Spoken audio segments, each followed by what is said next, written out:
Hello everyone, मेरे YouTube channel में आप सभी का स्वागत है। तो आप सभी लोग कैसे हैं? आई होप सभी लोग अच्छे होंगे।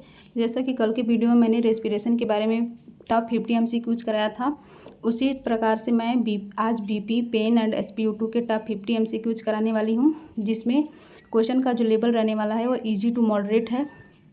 यदि आप इस क्लास को ज्वाइन कर रहे हैं तो सबसे पहले आप इसकी थ्योरी क्लास मेरे यूट्यूब चैनल पे फ्री अवेलेबल है, उसे देखें, फिर उसके बाद इस क्लास को ज्वाइन करें, ताकि जितने भी क्वेश्चन हैं आपको अच्छे से समझ में आए और क्वेश्चन सॉल्व करने में आसानी रहे।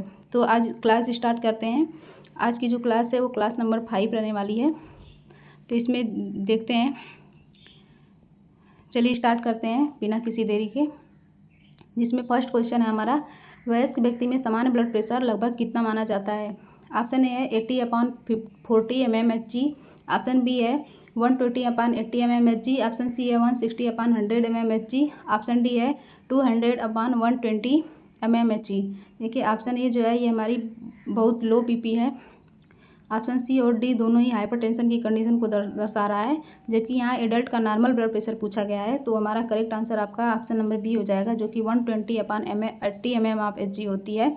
जबकि यदि किलो पास्कल के अंदर आपसे पूछा जाए तो 16/11 किलो पास्कल होती है। जबकि आपसे सेंटीमीटर ऑफ H2O के अंदर पूछा जाए नॉर्मल बीपी तो 163/109 सेंटीमीटर ऑफ H2O होती है। ठीक है, नेक्स्ट क्वेश्चन देख लेते हैं।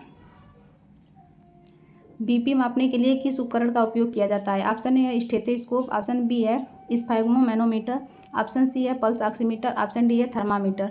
देखिए स्टेथोस्कोप तो होता है हमारा इंटरनल बॉडी साउंड को सुनने के लिए होता है, जिसमें कि हार्ट साउंड हो गया, लंग्स साउंड हो गया, बावेल साउंड हो गया, फीटल हार्ट साउंड हो गया। ठीक है, तो स्टेथोस्कोप बीपी में कोई रोल नहीं है। ठीक है, पल्स ऑक्सीमीटर है तो ये हमारा पल्स एंड SpO2 को मेजर करने के लिए होता है। थर्मामीटर जो होता है हमारा टेम्परेचर के लिए होता है। तो इसमें बीपी मापने के लिए किस उपकरण का उपयोग किया जाता है? तो हमारा ऑप्शन नंबर बी करेक्ट हो जाएगा, जो कि स्फैग्मोमैनोमीटर होता है। इसको हम नॉर्मली बीपी अपैरेटस भी बोलते हैं। नेक्स्ट क्वेश्चन देख लेते हैं। सिस्टोलिक बीपी किस अवस्था में आर्टेरियल प्रेशर को दर्शाता है? ऑप्शन ए है वेंट्रिकुलर कंट्रैक्शन, ऑप्शन बी है वेंट्रिकुलर रिलैक्सेशन, ऑप्शन सी है एट्रियल रिलैक्सेशन, ऑप्शन डी है कंप्लीट कार्डियक रेस्ट। देखिए कंप्लीट कार्डियक रेस्ट नहीं होगा, एट्रियल रिलैक्सेशन नहीं होगा, वेंट्रिकुलर रिलैक्सेशन हमारा डायस्टोलिक बीपी को डिनोट करता है। तो इसमें करेक्ट आंसर आपका वेंट्रिकुलर कंट्रैक्शन होगा। ठीक है, वेंट्रिकुलर कंट्रैक्शन यानी वेंट्रिकुलर सिस्टोल के दौरान जो आर्टरी में ब्लड पंप होता है, तो उस ब्लड के द्वारा आर्टरी की वाल पे लगने वाला मैक्सिमम जो प्रेशर होता है वही हमारा सिस्टोलिक बीपी कहलाता है। तो इसमें करेक्ट आंसर आपका ऑप्शन नंबर ए हो जाएगा। नेक्स्ट क्वेश्चन देख लेते हैं। डायस्टोलिक बीपी कब होता है? तो option A ventricular contraction, option B है वेंट्रिकुलर रिलैक्सेशन, ऑप्शन सी है एट्रियल कंट्रैक्शन, ऑप्शन डी है ड्यूरिंग एक्सरसाइज। देखिए ड्यूरिंग एक्सरसाइज एट्रियल कंट्रैक्शन के दौरान नहीं होता है, वेंट्रिकुलर कंट्रैक्शन के दौरान अभी बताए हैं कि सिस्टोलिक बीपी होता है। तो इसमें करेक्ट आंसर आपका ऑप्शन नंबर बी हो जाएगा, जो कि वेंट्रिकुलर रिलैक्सेशन के दौरान हमारी डायस्टोलिक बीपी होती है। वेंट्रिकुलर रिलैक्सेशन के टाइम हमारा जो हार्ट होता है वो रेस्टिंग पीरियड में होता है, और इसी टाइम जब मिनिमम प्रेशर जो आर्टरी की वाल पे लगता है वही डायस्टोलिक प्रेशर होता है।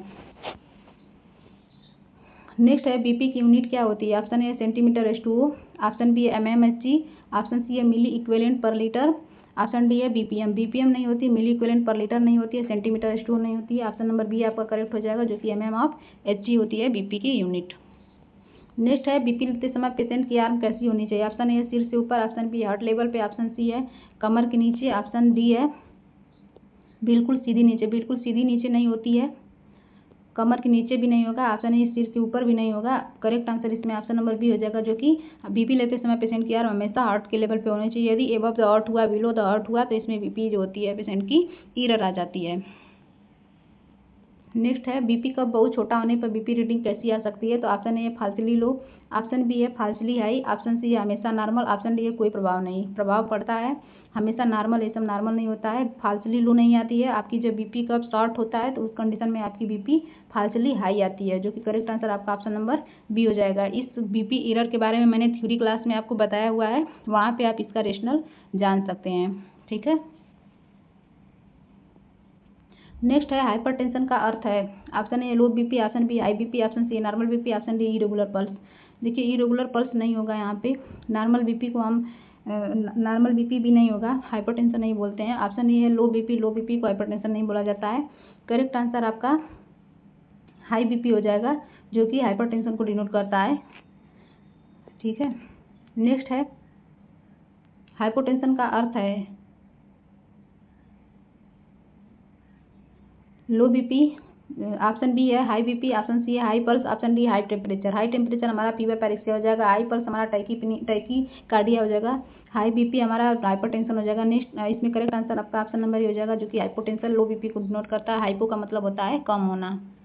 नेक्स्ट है बीपी में पहला अंक किसे दर्शाता है? Option A systolic pressure, option B diastolic pressure, option C a pulse pressure, option D है mean pressure. Mean pressure pulse pressure नहीं दर्शाता, डायस्टोलिक प्रेशर भी नहीं होता। बीपी जो पहला अंक होता है हमारा सिस्टोलिक प्रेशर को दर्शाता है, जो पहली करेक्ट कॉप साउंड आती है। नेक्स्ट है बीपी में दूसरा अंक किसे दर्शाता है? Option A systolic pressure, option B है डायस्टोलिक प्रेशर, ऑप्शन सी है पल्स रेट, ऑप्शन डी है मीन आर्टेरियल प्रेशर। ये सब नहीं होगा, सिस्टोलिक प्रेशर हमारा पहला अंक होता है, जबकि इसमें करेक्ट आंसर आपका ऑप्शन नंबर बी हो जाएगा, जो कि दूसरा अंक जो होता है बीपी में वो डायस्टोलिक प्रेशर दर्शाता है। जब करेक्ट कॉप साउंड आना बंद हो जाती है या साउंड सीज हो जाती है तो उस कंडीशन को हम डायस्टोलिक प्रेशर बोलते हैं, यानी कि जो मिनिमम प्रेशर होता है।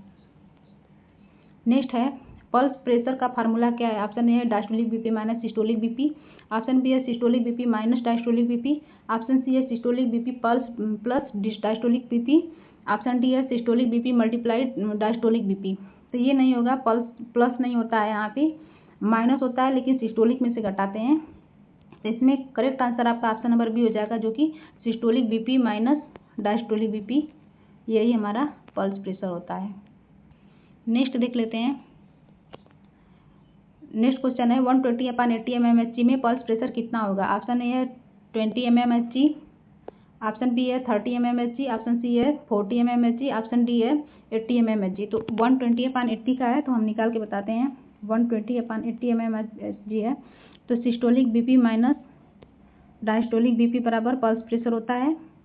तो इसमें हम 120 हमारा सिस्टोलिक प्रेशर है, तो 120 minus 80 is equal to 40 mmHg आपका पल्स प्रेशर है। ठीक है, तो 80 नहीं होगा, यहाँ पे 30 नहीं होगा, करेक्ट आंसर आपका ऑप्शन नंबर सी हो जाएगा, जो कि 40 mmHg होता है। ठीक है, normal pulse pressure. Next question है बीपी लेने से पहले पेशेंट को कुछ समय क्या करना चाहिए? ऑप्शन ए दौड़ना, ऑप्शन बी है आराम करना, ऑप्शन सी है खाना खाना, ऑप्शन डी एक्सरसाइज करना। देखिए एक्सरसाइज करना, खाना खाना, दौड़ना, इन सभी से बीपी में एरर आ जाता है।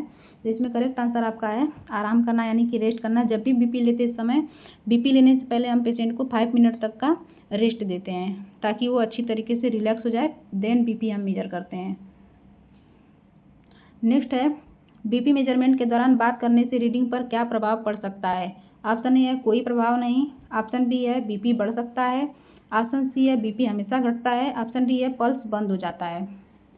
देखिए पल्स बंद हो जाता है ऐसा कुछ नहीं होता है, बीपी हमेशा घटता है ये भी गलत हो जाएगा, कोई प्रभाव नहीं, प्रभाव पड़ता है इसमें। तो इसमें करेक्ट आंसर आपका ऑप्शन नंबर बी हो जाएगा, जिसमें कि बीपी बढ़ जाता है यदि हम बीपी मेजरमेंट के दौरान बातचीत कर रहे हैं तो। नेक्स्ट है बीपी मेजरमेंट में करेक्ट कॉप साउंड किससे संबंधित है? ऑप्शन ए है रेस्पिरेशन, ऑप्शन बी है blood pressure measurement, option C है टेम्परेचर, ऑप्शन डी है ऑक्सीजन सिचुएशन। देखिए ऑक्सीजन सिचुएशन में कोई साउंड नहीं है, टेम्परेचर में कोई साउंड नहीं है, रेस्पिरेशन में साउंड होते हैं बट अलग अलग एबनॉर्मल साउंड होती हैं, उसमें करेक्ट कॉप साउंड नहीं होता है। रेस्पिरेशन में एबनॉर्मल साउंड जैसे रोंकाई साउंड हो गया, आपका crackle sound, strider sound, wheezing sound, तो ये सब साउंड होते हैं रेस्पिरेशन में।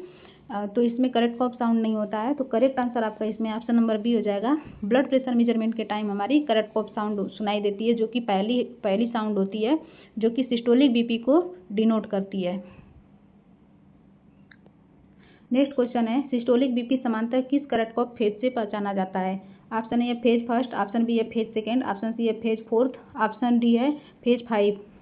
तो इसमें तीनों ही ऑप्शन गलत हो जाएंगे, इसमें करेक्ट आंसर आपका फेज फर्स्ट हो जाएगा, ऑप्शन नंबर ए है।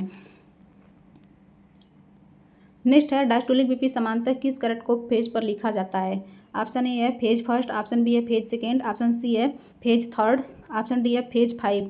तो इसमें फर्स्ट सेकेंड थर्ड में नहीं होता है, डायस्टोलिक बीपी में करेक्ट कॉप फेज नंबर 5 होता है आपका, तो करेक्ट आंसर इसमें ऑप्शन नंबर डी हो जाएगा। नेक्स्ट क्वेश्चन देख लेते हैं, पेन को किस रूप में परिभाषित किया गया है?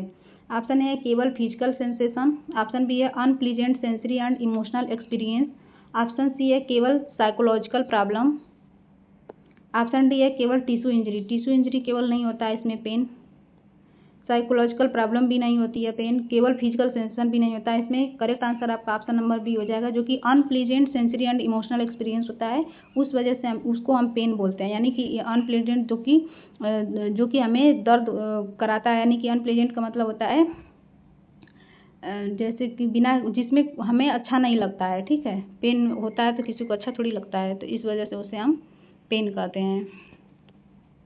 नेक्स्ट है, पेन असेसमेंट के लिए सबसे कॉमनली यूज स्केल कौन सी है? ऑप्शन ए है ग्लासो स्केल, ऑप्शन बी है numeric rating scale, option C है अपकार स्केल, ऑप्शन डी है ब्रैडन स्केल। देखिए ब्रैडन जो स्केल होती है हमारी बर्न पेशेंट के अंदर यूज करी जाती है। अपकार स्केल जो होता है हमारा न्यू बॉर्न के असेसमेंट के लिए होता है। जो ग्लासोकोमा स्केल होती है ये हमारी हेड इंजरी के अंदर देखने को मिलती है, जीसीएस स्केल। और जो इसमें पेन असेसमेंट के लिए जो कॉमनली यूज की जाती है वो हमारा न्यूमेरिक रेटिंग स्केल होती है, जो कि करेक्ट आंसर आपका ऑप्शन नंबर बी हो जाएगा, जो कि एडल्ट के अंदर यूज किया जाता है।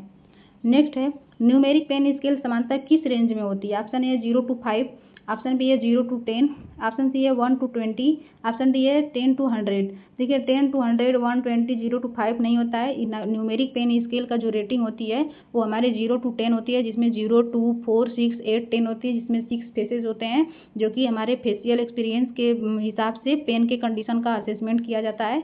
तो इस वजह से इसमें करेक्ट आंसर आपका ऑप्शन नंबर बी हो जाएगा, 0 to 10। नेक्स्ट है, पेन स्कोर 0 का अर्थ क्या है? ऑप्शन ए है नो पेन, ऑप्शन बी है माइल्ड पेन, ऑप्शन सी है सीवियर पेन, ऑप्शन डी है वर्स्ट पेन।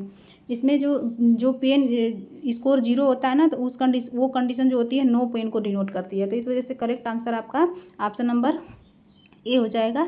इसमें माइल्ड पेन 2 हो जाएगा, सीवियर पेन आपका 3 हो जाएगा, वर्स्ट पेन जो होता है हमारा बिल्कुल 10 वाला कंडीशन है, तो ये भी कट हो जाएगा यहाँ पे। नेक्स्ट है, पेन स्कोर 10 का क्या अर्थ है? ऑप्शन ए है नो पेन, ऑप्शन बी है माइल्ड पेन, ऑप्शन सी है मॉडरेट पेन, ऑप्शन डी है वर्स्ट या सीवियर पेन इमेजिनेबल।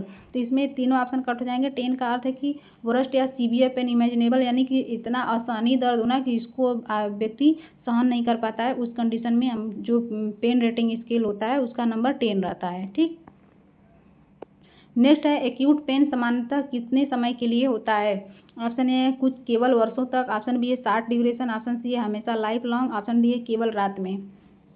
तो कई केवल वर्षों तक इसमें एक्यूट पेन नहीं होता, हमेशा लाइफ लॉन्ग नहीं होता है, केवल रात में नहीं होता। देखिए केवल वाला तो पहले ही ऑप्शन गलत है।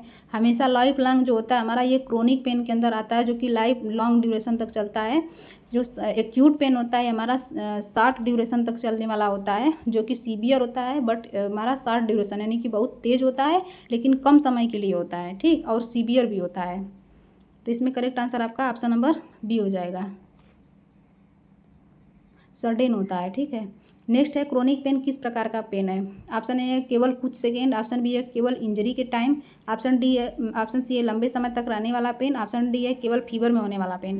देखिए केवल वाला ऑप्शन तीनों ही कट हो जाएंगे, ठीक है। क्रोनिक पेन जो किस प्रकार का पेन है, तो इसमें ये लंबे समय तक रहने वाला पेन होता है, यानी क्रोनिक पेन लॉन्ग टाइम तक चलने वाला होता है।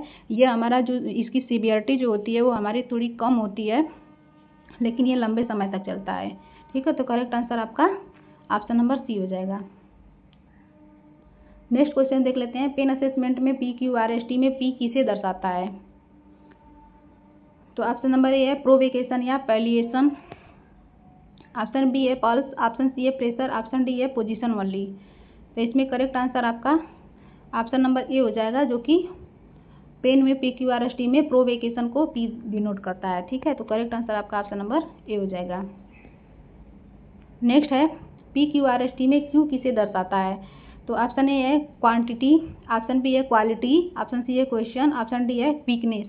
तो इसमें जो Q है ना, तो वो हमारी क्वालिटी को यानी कि क्वालिटी को दर्शाता है, पेन की क्वालिटी कैसी है। तो इस वजह से इसका ऑप्शन जो होगा बी करेक्ट हो जाएगा, क्वेश्चन नहीं होगा, वीकनेस, क्वांटिटी नहीं होगा। नेक्स्ट है, PQRST में R किसे दर्शाता है? रेट, रीजन या रेडिएशन, ऑप्शन सी है रेस्पिरेशन, ऑप्शन डी है रिएक्शन, रेस्पिरेशन, रेट नहीं होगा। इसमें आर जो होता है रीजन या रेडिएशन को दर्शाता है, यानी कि जो पेन हो रहा है वो किस रीजन में हो रहा है, ठीक है। तो इस करेक्ट आंसर है आपका ऑप्शन नंबर बी। नेक्स्ट है, PQRST में यस किसे दर्शाता है? तो option A site, option B है सीवियरिटी, ऑप्शन सी है सेंसेशन वाली, ऑप्शन डी है स्केल वाली। वाली वाला ऑप्शन पहले ही कट हो जाएगा, यहाँ पे साइट से नहीं मतलब होता है। इसमें करेक्ट आंसर है ऑप्शन नंबर बी। यह जो PQRST में यस जो होता है ये हमारा सीवियरिटी को दर्शाता है, यानी कि कितना सीवियरिटी के साथ हमारा पेन हो रहा है, तेज हो रहा है या कम हो रहा है, तो वो हमारी सीवियरिटी जो होती है वो एच डिनोट करता है। नेक्स्ट है PQRST में टी किसे दर्शाता है? ऑप्शन ए है टेम्परेचर, ऑप्शन बी है ट्रीटमेंट, ऑप्शन बी है टाइमिंग, ऑप्शन डी है टेंशन। तो टेम्परेचर नहीं होगा यहाँ पे, ट्रीटमेंट नहीं होगा, टेंशन नहीं होगा, करेक्ट आंसर आपका टाइमिंग होगा, जो कि करेक्ट आंसर आपका ऑप्शन नंबर सी है। टी का मतलब टाइमिंग का मतलब होता है कि कितने समय से आपको दर्द हो रहा है या कब से दर्द हो रहा है, ठीक है, ये होता है। नेक्स्ट है पेन की सब्जेक्टिव इन्फॉर्मेशन कौन देता है? Option A patient, option B thermometer, option C है BP मशीन, ऑप्शन डी है नर्स वाली। नर्स वाली नहीं देती है पेन का, यहाँ पे नर्स जो होती है वो ऑब्जेक्टिव इन्फॉर्मेशन कलेक्ट करती है। BP मशीन नहीं होगा पेन में, थर्मामीटर का कोई रोल नहीं है। इसमें करेक्ट आंसर आपका ऑप्शन नंबर ए हो जाएगा, जो कि पेशेंट है। पेशेंट अपने पेन का सब्जेक्टिव इन्फॉर्मेशन देता है, यानी पेशेंट खुद बताता है कि मुझे पेन कहाँ हो रहा है, और पेन एक तरीके का सब्जेक्टिव डाटा भी होता है, ठीक। नेक्स्ट है चेहरे के एक्सप्रेशन से पेन असेसमेंट के लिए कौन सा स्केल उपयोगी है? ऑप्शन ए है ब्रैडन स्केल, ऑप्शन सी है faces pain scale, option C है ग्लासो स्केल, ऑप्शन डी है अबकार स्कोर। देखिए अबकार स्कोर तो न्यूबॉर्न की कंडीशन को असेसमेंट करने के लिए यूज किया जाता है। ग्लासो कोमा स्केल जो होता है हमारा कोमा या ब्रेन इंजरी को असेसमेंट करने के लिए यूज किया जाता है। कॉन्शियसनेस को, यानी कि कॉन्शियसनेस को ये डिनोट चेक किया जाता है ग्लासोकोमा स्केल से। ऑप्शन ए जो है ब्रैडन स्केल, ये ब्रैडन स्केल हमारे बर्न पेशेंट के लिए यूज किया जाता है। तो इसमें करेक्ट आंसर आपका ऑप्शन नंबर बी हो जाएगा, जो कि चेहरे के एक्सप्रेशन से पेन का असेसमेंट जब करना होता है तो उस कंडीशन में हम faces pain rating scale use करते हैं। इसमें 6 फेसेस बने होते हैं। नेक्स्ट है नॉन फार्माकोलॉजिकल पेन रिलीफ का उदाहरण है। Option A antibiotic, option B है रिलैक्सेशन टेक्निक, ऑप्शन बी है एंटी हाइपरटेंसिव, ऑप्शन डी है इंसुलिन। देखिए नॉन फार्माकोलॉजिकल पेन रिलीफ का मतलब होता है कि ऐसा पेन जो कि बिना किसी दवाई से आराम हो, यानी कि पेन जो बिना किसी दवाई से जब पेन से आराम मिल जाता है, दर्द से आराम मिलता है, तो उस कंडीशन को हम नॉन फार्माकोलॉजिकल पेन रिलीफ बोलते हैं, ठीक है। तो एंटीबायोटिक तो यहाँ पे मेडिसिन हो गई, तो इसका यूज करेंगे नहीं। एंटी हाइपरटेंसिव एंड इंसुलिन ये तीनों ही मेडिसिन होती हैं, तो इस वजह से यहाँ पे मेडिसिन का यूज नहीं करना है, जो कि नॉन फार्माकोलॉजिकल लिखा है। तो इस वजह से इसमें हम रिलैक्सेशन टेक्निक यूज करते हैं। बिना किसी दवाई के दर्द को आराम देना नॉन फार्माकोलॉजिकल पेन रिलीफ कहलाता है। तो इस वजह से इसको हम, इसमें करेक्ट आंसर बी हो जाएगा। नेक्स्ट देख लेते हैं SpO2 किसे दर्शाता है? ऑप्शन ए है ब्लड प्रेशर, ऑप्शन बी है peripheral oxygen saturation, option C है pulse rate only, option D है रेस्पिरेटरी वनली। रेस्पिरेटरी रेट को नहीं दर्शाता है, पल्स रेट कोई वनली पल्स रेट नहीं दर्शाता है, ब्लड प्रेशर नहीं दर्शाता है। SpO2 जो होता है पेरिफेरल ऑक्सीजन सेचुरेशन को दर्शाता है, जो कि करेक्ट आंसर आपका ऑप्शन नंबर बी है। नेक्स्ट है SpO2 मापने के लिए कौन सा उपकरण उपयोग होता है? ऑप्शन ए है स्फैग्मोमैनोमीटर, ऑप्शन बी है पल्स ऑक्सीमीटर, ऑप्शन सी है थर्मामीटर, ऑप्शन डी है ग्लूकोमीटर। देखिए ग्लूकोमीटर तो हमारा ग्लूकोज टेस्ट करने के लिए यूज किया जाता है, जो कि फास्टिंग ब्लड शुगर लेवल के लिए यूज होता है। और जो हमारा ये थर्मामीटर है ये टेम्परेचर मापता है। स्फैग्मोमैनोमीटर हमारा BP नापता है। तो इसमें करेक्ट आंसर आपका ऑप्शन नंबर बी हो जाएगा, जो कि पल्स ऑक्सीमीटर हमारा SpO2 मापने के लिए यूज किया जाता है। नेक्स्ट है सामान्य स्वस्थ व्यक्ति में SpO2 सामान्यतः कितना होता है? ऑप्शन ए है 50 to 60%, ऑप्शन बी है 70 to 80%, ऑप्शन सी है 95 to 100%, ऑप्शन डी है 30 to 40%। ये तीनों ही ऑप्शन कट हो जाएंगे। करेक्ट आंसर आपका ऑप्शन नंबर सी हो जाएगा, जो कि नॉर्मल SpO2 95 to 100% होता है एक नॉर्मल एडल्ट का, ठीक है। नेक्स्ट है SpO2 की यूनिट क्या होती है? Option A mmHg, option B है परसेंटेज, ऑप्शन सी है BPM, ऑप्शन डी है डिग्री सेल्सियस। देखिए mmHg तो BP की हो गई, BPM हमारी जो कि पल्स एंड रेस्पिरेशन में यूज करते हैं, और डिग्री सेल्सियस आपकी टेम्परेचर की यूनिट होती है। तो SpO2 जो होता है हम परसेंटेज के अंदर नापते हैं, जो कि नॉर्मली 95 से लेकर के 100% होता है, ठीक। तो इसमें करेक्ट आंसर आपका ऑप्शन नंबर बी हो जाएगा। नेक्स्ट है पल्स ऑक्सीमीटर किस दो मुख्य पैरामीटर्स को दिखाता है? ऑप्शन ए है BP और टेम्परेचर, ऑप्शन बी है SpO2 और पल्स रेट, ऑप्शन सी है pain and BP, option D है रेस्पिरेशन और टेम्परेचर। इसमें बीपी एंड टेम्परेचर को नहीं डिनोट करता है, पेन एंड बीपी भी नहीं होता है, रेस्पिरेशन एंड टेम्परेचर भी नहीं होता है। इसमें करेक्ट आंसर आपका ऑप्शन नंबर बी हो जाएगा, जो कि पल्स रेट एंड SpO2 को ये पल्स ऑक्सीमीटर दर्शाता है। नेक्स्ट है SpO2। SpO2 कम होने की स्थिति को क्या कहा जाता है? ऑप्शन ए है हाइपरटेंशन, ऑप्शन बी है हाइपोक्सीमिया या लो ऑक्सीजन सेचुरेशन, ऑप्शन सी है हाइपरग्लाइसीमिया, ऑप्शन डी है टैकीकार्डिया। देखिए यहाँ पे आपका ऑक्सीजन सेचुरेशन लो होने की बात हुई है, तो टैकीकार्डिया तो यहाँ पे लो की कंडीशन नहीं है, यहाँ पे हाई की कंडीशन है। लेकिन हाई क्या होगी? यहाँ पे आपकी फास्ट पल्स होगी, ठीक है, फास्ट पल्स यानी पल्स हाई होगी यहाँ पे, तो ये ऑप्शन कट हो गया। हाइपरग्लाइसीमिया में आपका जो ग्लूकोज लेवल है या फास्टिंग ब्लड शुगर लेवल है वो इंक्रीज हो जाता है, तो ये भी नहीं होगा ऑप्शन। पहला ऑप्शन इसमें देख लेते हैं, जो हाइपरटेंशन है ये भी हाई की कंडीशन नहीं, हाई बीपी हो जाता है इसमें, उस कंडीशन को हाई बीपी बोलते हैं, तो ये भी कट हो जाएगा। तो आपका बचा ऑप्शन नंबर बी, जो कि यही करेक्ट है। यानी कि जब भी SpO2 कम होता है तो उस कंडीशन को हाइपोक्सीमिया यानी कि टिश्यू के लिए सेल एंड टिश्यू के अंदर ऑक्सीजन का कम हो जाना हाइपोक्सीमिया कहलाता है। सॉरी, हाइपोक्सीमिया जो होता है ब्लड के अंदर ऑक्सीजन का लेवल कम हो जाना हाइपोक्सीमिया होता है, वही हमारा लो ऑक्सीजन सेचुरेशन को दर्शाता है। नेक्स्ट है पल्स ऑक्सीमीटर लगाने का कॉमन साइट कौन सा होता है? ऑप्शन ए है फिंगर, ऑप्शन बी है एब्डोमेन, ऑप्शन सी है चेस्ट, ऑप्शन डी है फोरहेड ओनली। देखिए एब्डोमेन, चेस्ट एंड फोरहेड में नहीं लगाते हैं। पल्स ऑक्सीमीटर की सबसे जो कॉमन होती है, मोस्ट कॉमन साइट, वो हमारी फिंगर होती है, ठीक है, उसी में हम पल्स SpO2 को चेक करते हैं, तो ऑप्शन ए हो जाएगा करेक्ट आंसर इसमें। नेक्स्ट क्वेश्चन है नेल पॉलिश SpO2 रीडिंग को क्या करता है? ऑप्शन ए है हमेशा बढ़ाता है, ऑप्शन बी है प्रभावित कर सकता है, ऑप्शन सी है बिल्कुल प्रभावित नहीं करता, ऑप्शन डी है बीपी को कम करता है। देखिए बीपी को कम, बिल्कुल प्रभावित नहीं करता है, सब गलत हो जाएगा, हमेशा बढ़ाता भी नहीं है, तो करेक्ट आंसर आपका ऑप्शन नंबर बी हो जाएगा। यानी कि नेल पॉलिश जो होता है SpO2 रीडिंग को प्रभावित कर सकता है।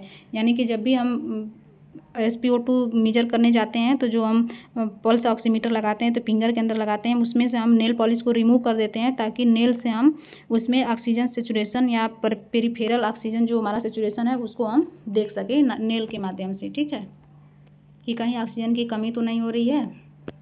नेक्स्ट है ठंडी उंगली SpO2 मेजरमेंट को क्या करता है? ऑप्शन ए है हमेशा एक्यूरेट बनाती है, ऑप्शन बी है प्रभावित कर सकती है, ऑप्शन सी है कोई प्रभाव नहीं डालती, ऑप्शन डी है बीपी बढ़ाती है। बीपी बढ़ाती है, कोई प्रभाव नहीं डालती, सब गलत हो जाएगा, हमेशा एक्यूरेट भी नहीं होगा। ठंडी उंगली यानी कि जब कोल्ड हमारी फिंगर हो जाती है तो उस टाइम जो SpO2 मेजरमेंट होता है उस टाइम प्रभावित होता है, उसमें कम या ज़्यादा आ सकता है, SpO2 के मान में गलत आ सक मतलब गलती हो सकती है, तो इस वजह से इसका करेक्ट आंसर आपका ऑप्शन नंबर बी हो जाएगा। नेक्स्ट है SpO2 मेजरमेंट के दौरान फिंगर को समांतर कैसा रखना चाहिए? ऑप्शन ए है लगातार हिलाना चाहिए, ऑप्शन बी है स्थिर रखना चाहिए, ऑप्शन सी है बहुत दबाना चाहिए, ऑप्शन डी निकालते रहना चाहिए। देखिए लगातार हिलाने से दिक्कत आ जाएगी, बहुत दबाना भी नहीं है, नॉर्मली रखना है उसके प्रेशर को, निकालते रहना है, बिल्कुल निकालते भी नहीं रहना है। इसमें करेक्ट आंसर आपका ऑप्शन नंबर बी हो जाएगा, जो कि स्थिर रखना है हमेशा। जब भी हम फिंगर में पल्स ऑक्सीमीटर को लगा देते हैं उस कंडीशन में जो पल्स ऑक्सीमीटर है फिंगर को हमेशा स्थिर रखना है, ताकि जो भी रीडिंग है सही तरीके से आ सके। नेक्स्ट क्वेश्चन है SpO2 88% किस ओर संकेत कर सकता है? ऑप्शन ए है नॉर्मल ऑक्सीजनेशन, ऑप्शन बी है low oxygen saturation, option C hypertension, option D है नॉर्मल पल्स। देखिए नॉर्मल पल्स नहीं होगा यहाँ पे, हाइपरटेंशन नहीं होगा, नॉर्मल ऑक्सीजनेशन भी नहीं है। ये SpO2 जब 88% हो जाता है तो हमारा लो ऑक्सीजन सिचुएशन को डिनोट करता है, तो इसमें करेक्ट आंसर आपका ऑप्शन नंबर बी हो जाएगा। नेक्स्ट है SpO2 का पूरा नाम क्या है? Option A oxygen pressure, option B है peripheral oxygen saturation, option C है pulmonary oxygen pressure, option D है पल्स ऑक्सीजन प्रेशर। तो इसमें करेक्ट आंसर आपका ऑप्शन नंबर बी हो जाएगा, जो कि पेरिफेरल ऑक्सीजन सेचुरेशन होता है। नेक्स्ट है बीपी, पेन और SpO2 किस प्रकार के पेशेंट असेसमेंट में महत्वपूर्ण है? ऑप्शन ए है केवल न्यूट्रिशनल असेसमेंट, ऑप्शन बी है क्लिनिकल या वाइटल असेसमेंट, ऑप्शन सी है केवल डेंटल असेसमेंट, ऑप्शन डी है केवल साइकोलॉजिकल असेसमेंट। देखिए बीपी, पेन एंड जो SpO2 होता है वो पेशेंट के क्लिनिकल एंड वाइटल असेसमेंट के लिए महत्वपूर्ण होता है, तो इसमें करेक्ट आंसर आपका ऑप्शन नंबर बी हो जाएगा। नेक्स्ट है पेशेंट का बीपी 90/60 mmHg है, तो यह किस ओर संकेत कर सकता है? ऑप्शन ए है हाइपरटेंशन, ऑप्शन बी है हाइपोटेंशन, ऑप्शन सी है normal high BP, option D है हाइपरटेंशन क्राइसिस। देखिए हाइपरटेंशन क्राइसिस बहुत ज़्यादा, इसमें 180 से भी ज़्यादा हो जाती है बीपी, और यहाँ पे 180/110 से भी ज़्यादा हो जाती है। और इसमें हाई नॉर्मल बीपी भी नहीं होगा। और यहाँ पे हाइपरटेंशन की कंडीशन नहीं है। हाइपरटेंशन में 140/90 से भी ज़्यादा हो जाती है बीपी हमारी। तो इसमें करेक्ट आंसर आपका हाइपोटेंशन हो जाएगा। करेक्ट आंसर ऑप्शन बी हो जाएगा, जिसमें कि जब 90/60 mmHg से बीपी जब कम होती है तो उस कंडीशन को हाइपोटेंशन बोलते हैं। नेक्स्ट है पेशेंट का SpO2 98% है, तो यह समानता क्या है? ऑप्शन ए नॉर्मल रेंज में है, ऑप्शन बी है सीवियर हाइपोक्सिया है, ऑप्शन सी है क्रिटिकल लो है, ऑप्शन डी है एबनॉर्मल है। देखिए एबनॉर्मल, क्रिटिकल लो, सीवियर हाइपोक्सिया नहीं होगा। जब SpO2 किसी पेशेंट का 98% होता है तो हमारा नॉर्मल रेंज के अंदर आता है। तो इस वजह से, क्योंकि नॉर्मल रेंज हमारा 95 to 100% होता है, तो इसके बीच में 98 आ रहा है, तो इस वजह से ये हमारा नॉर्मल रेंज में आएगा। तो करेक्ट आंसर आपका ऑप्शन नंबर ए हो जाएगा। नेक्स्ट क्वेश्चन है, पेशेंट का पेन स्कोर 8/10 है, तो यह किस प्रकार का पेन माना जाएगा? Option A no pain, option B mild pain, option C है मॉडरेट पेन, ऑप्शन डी है सीवियर पेन। बिल्कुल 8 नंबर यदि है किसी पेशेंट का pain numerical pain scale rating में, तो उस कंडीशन में वो पेन जो होगा हमारे सीवियर पेन को डिनोट करेगा। तो करेक्ट आंसर आपका ऑप्शन नंबर डी हो जाएगा। नो पेन में 0 देते हैं, माइल्ड में 2 होगा, यहाँ पे मॉडरेट में 4 होगा, सीवियर में 8 हो जाएगा यहाँ पे, ठीक। माइल्ड में 2 होगा, ठीक है। तो इस वजह से 8 जब आ रहा है तो सीवियर पेन है।